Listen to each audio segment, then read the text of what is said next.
All your favorite wrestling shows rolled into one.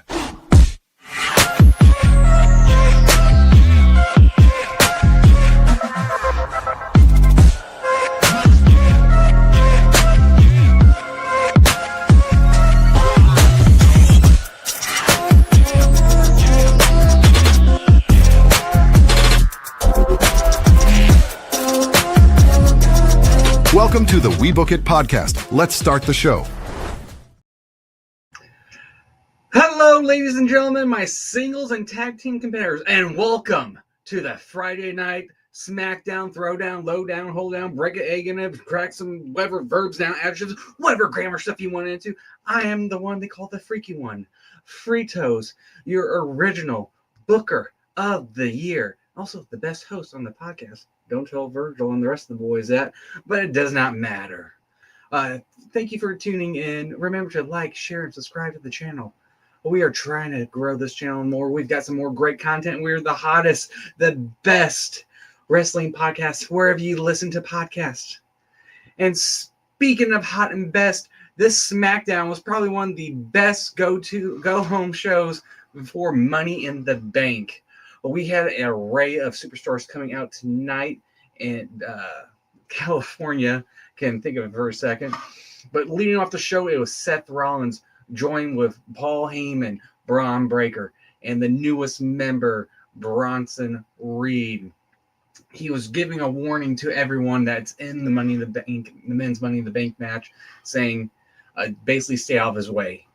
This is his destiny. This is what the end game is going to be, is him winning the Money in the Bank and winning one of the titles.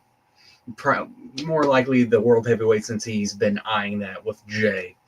Then Solo Sikoa, Jacob Fatu, and JC Mateo, or as Coach would say, just Jeff Cobb. He refuses to.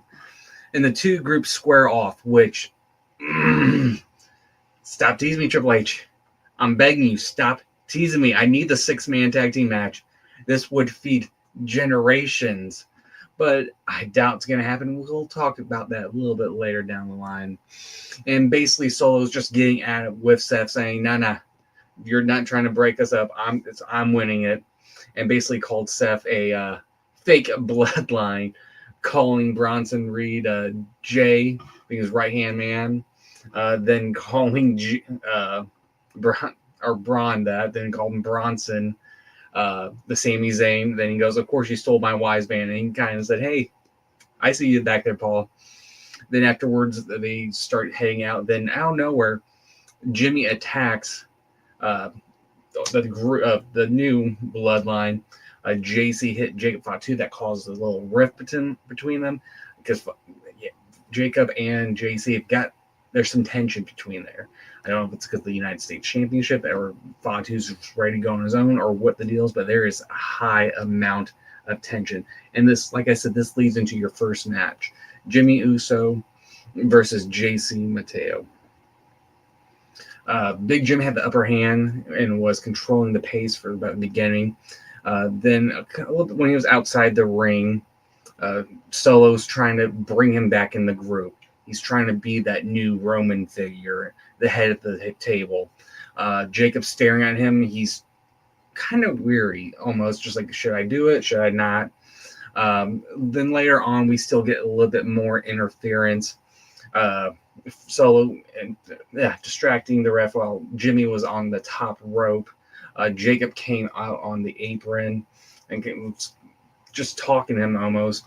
Then it led to JC knocking Jacob Fatu off the apron, and then Jimmy rolling him up for the win and causing more rift. JC saying it's your fault and going at this, but they're trying, and Solo just trying to mend the wounds with a bullet wound with a Band-Aid.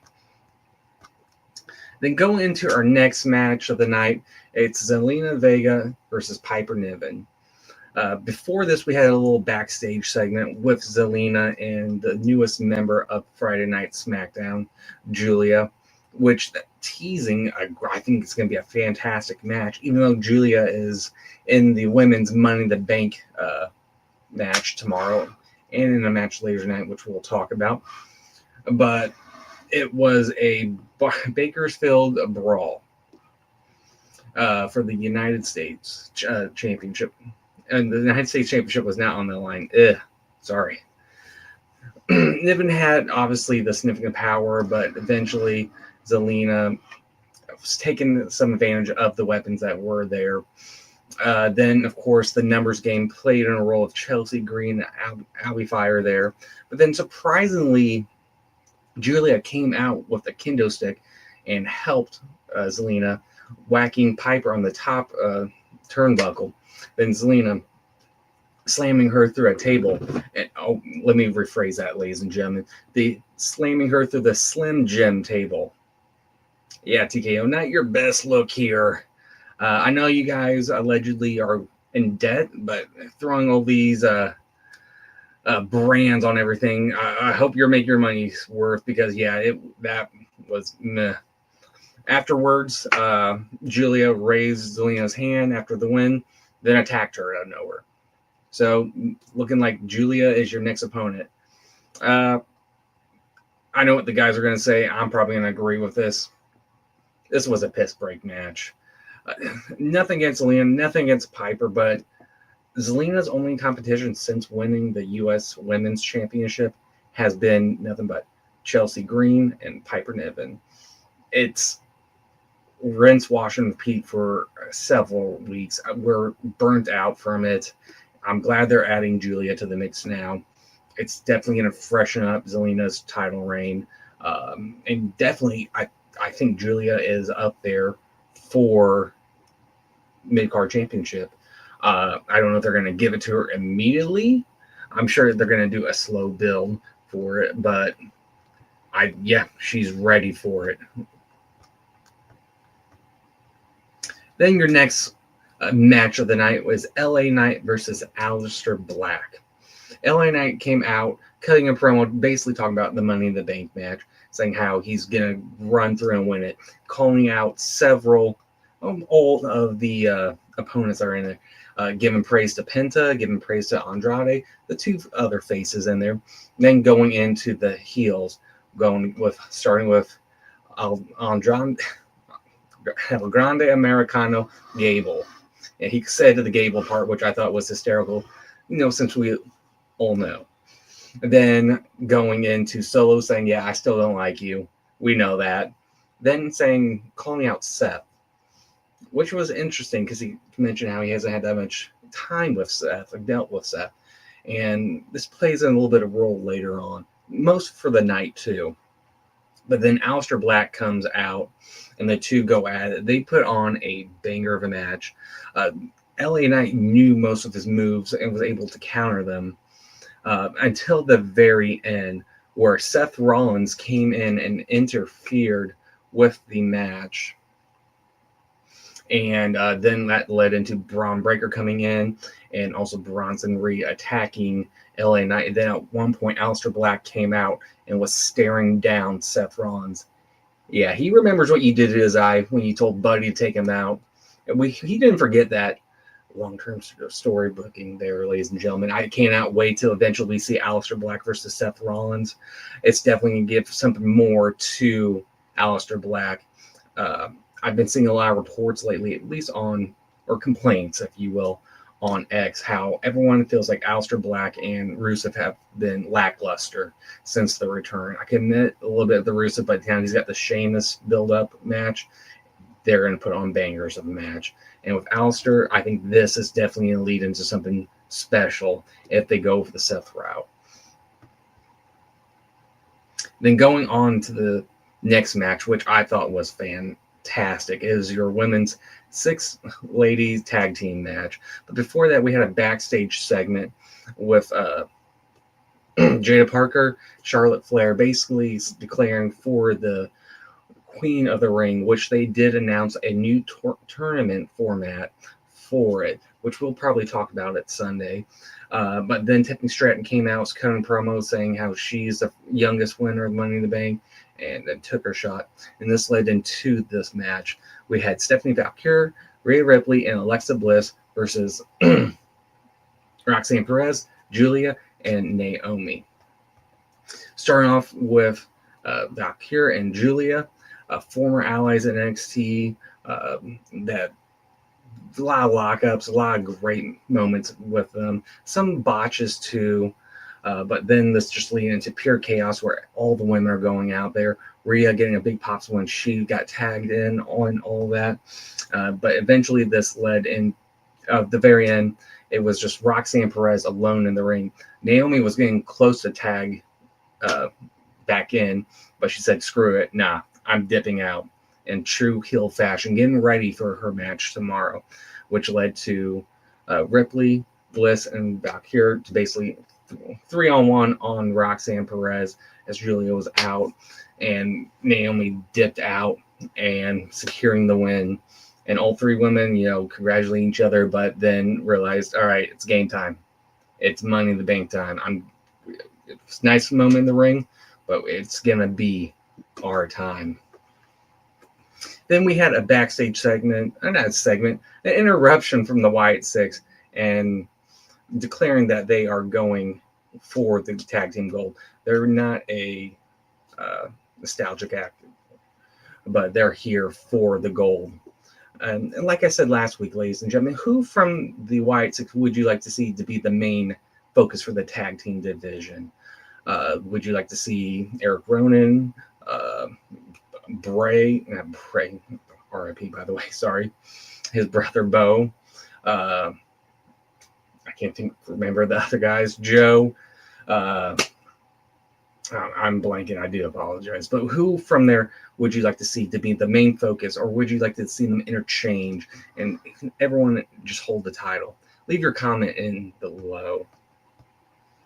Then this leads, next match of the night, Penta and Andrade versus the Creed brothers.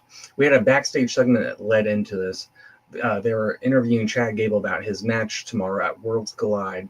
Then Andrade interrupt, speaking Spanish, and Chad just being kind of basic, not knowing too much Spanish, just saying, see,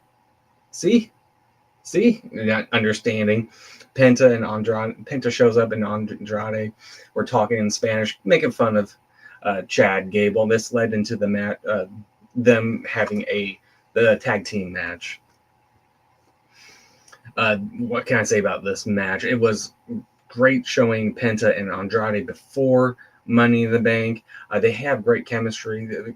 Of course, the Creed brothers, they got great chemistry as well. Penta and Andrade took them out early by diving over the ropes. Gable interfered and tried to rip off Penta's mask, which led into Vitingo attacking him, who Chad's facing tomorrow at Worlds Collide. Then basically Penta and Andrade securing the win on American Made. But after that, they were attacked again by Seth, Bronson, and Braun, and basically leading to the final segment of the night. Before that too, we also had a backstage segment where Solo was shit talking on Jacob Fatu, saying he's kind of simple-minded. He only thinks for himself. He heard him, so we'll see what this is going to happen. This is about, the third time we've seen this in a year and a half, where whoever was getting shit talked on overheard it. So we're going to see that breakup very shortly. I'm assuming SummerSlam, we're going to see Solo Sikoa versus Jacob Fatu for that U.S. title. But after the attack from Seth and all that, we get the final moment. We get Cody Rhodes out there, basically interfering with a promo that Paul was just hyping up Seth, saying he is the future, these guys are the future, and all that. Then Cody comes out and interferes. Then Jay comes out through the crowd, picking up a young little girl, eating as he is now. But the one moment we did see Seth lean in and talk to Cody. So I'm interested to see what that's about. If it was just them just talking just normal, or if this is part of the show where something might happen with Cody turning heel. Is he going to join the group? Who knows? It'd be fun to see. So then Jay and Cody are talking about their match tomorrow night. John Cena comes out and then got sneaked attacked by Logan Paul with his brass knuckles taken out. Jay, then John taking out Cody with the title and a couple of AAs, and then they go at it, basically saying they are here to ruin wrestling. We heard a lot of our truth chants. We want truth. And Cena, being the genius he is on the mic, switched around, said, "You guys can't handle the truth," and basically diverted the crowd, trying to divert the crowd. The crowd got louder, saying, "We want truth," and just saying more about it. Then led into them attacking Jay and Cody for one more time, with both Cena holding up his respected title and Logan Paul holding up the World Heavyweight title. I pray to God we do not see Logan with the best title that they have there. We still got Jay versus Gunther, but God, I do not. As much as I give praise for how much Logan's done well, I don't want to see him yet with it, especially right now in the Money in the Bank season. I would love to see LA Knight with this title. If he takes off Jay later down the line, I don't see him taking off of John. But yeah, this has been your Friday Night Throwdown, Lowdown, Hoedown, Bring It Around Town show. Again, I'm the freaky one. They call Fritos, your original Booker of the Year. We have our Sunday pod recapping for the whole week of wrestling. Tune into our emergency episode last week of our predictions, because I'm winning my title back of the Booker Champion of the Year from Big Daddy C. And that has been your show. Thank you for tuning in. Have a great night and a safe weekend. And as Virgil always says, keep those book and pencils sharp and keep on booking. Peace.